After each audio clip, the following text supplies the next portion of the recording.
welcome back. You are still watching the Sisaundra Show, and believe it or not, it's 5 o'clock somewhere, and it's a must that we stay posted on everything entertainment, latest music, celebrity news, fashion, food, and more. So cheers, it's 5 o'clock somewhere!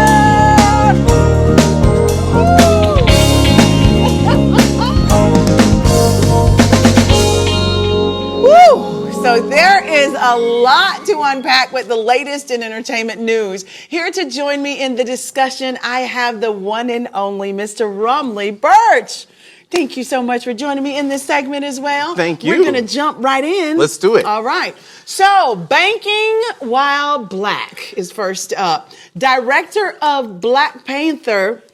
The director of Black Panther, Ryan Coogler, he walked into a Bank of America with a COVID-19 mask, which is not uncommon, and some sunglasses. He hands a note to the teller. It's a withdrawal note. And on the back of the note, it says, "I would like to withdraw $12,000 cash from my checking account. Please do the money count somewhere else. I'd like to be discreet." Okay, you would think that that's normal. Okay, you would understand it's a lot of money, whatever.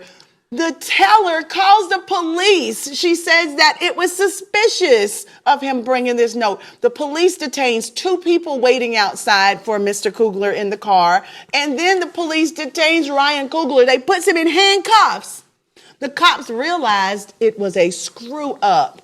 Rahmlee, banking while black. So I understand the brother's position to write the note to, be discreet. You don't want to announce that I'm taking this large sum of money. People can, snatch it up, hit you, Correct. all that good stuff.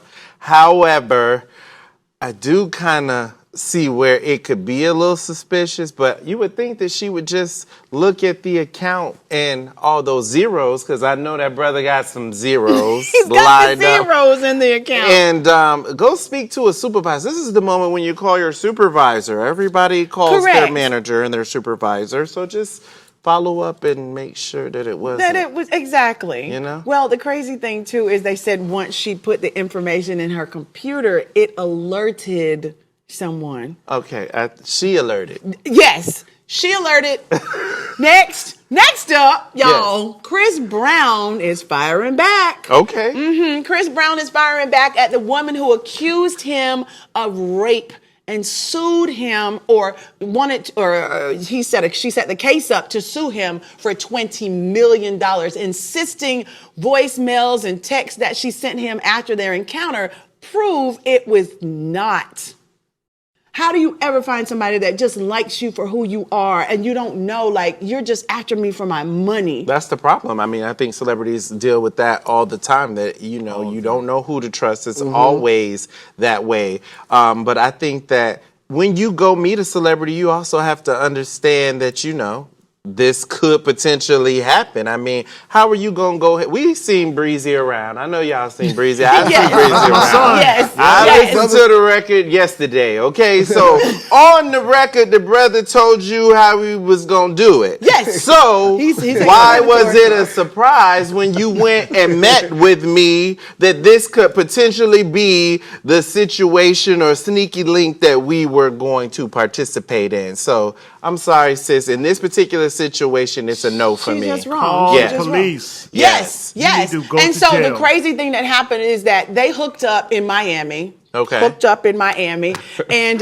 they were on a yacht, if I'm not mistaken. And she said that he drugged her and raped her. But why? Chris Brown. He can get as much as he wants. Y'all know we can't find her, right? You can't find her? She's classified as a Jane Doe. There's no picture. There's no name.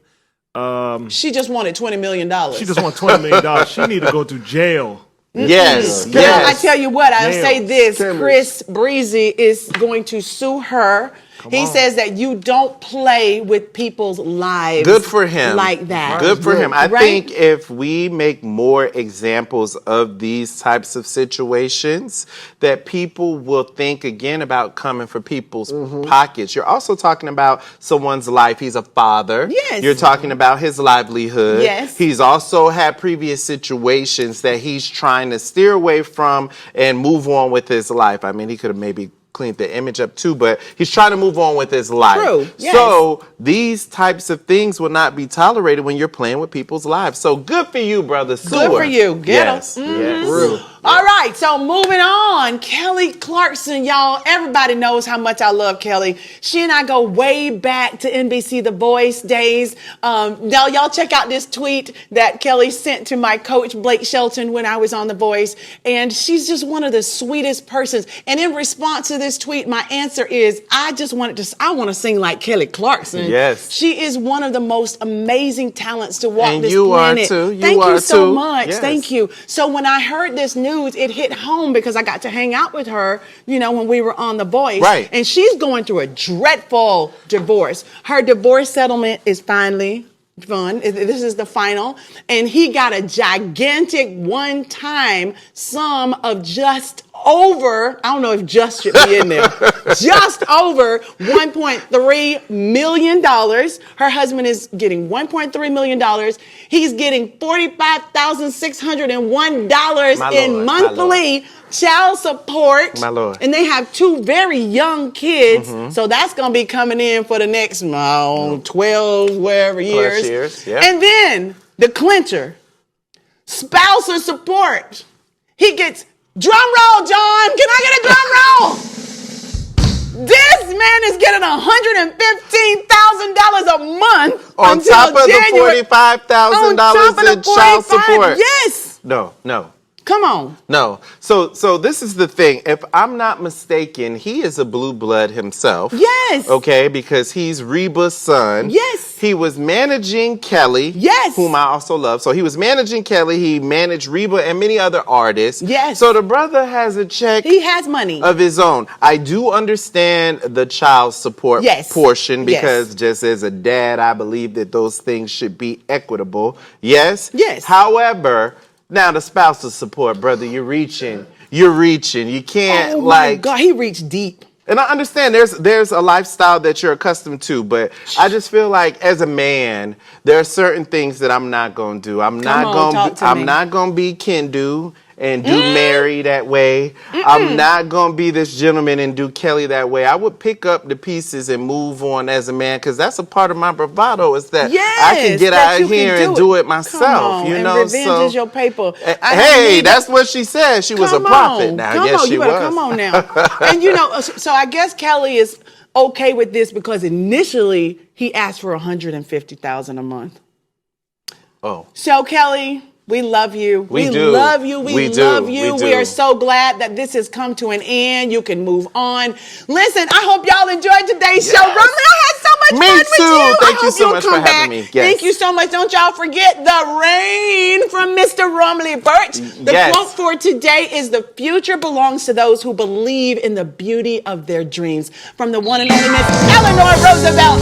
Thank you all for tuning in to the Sisaundra Show. Don't forget to scan that code at the bottom of the screen. We got some exclusive content and we'll be right back here tomorrow.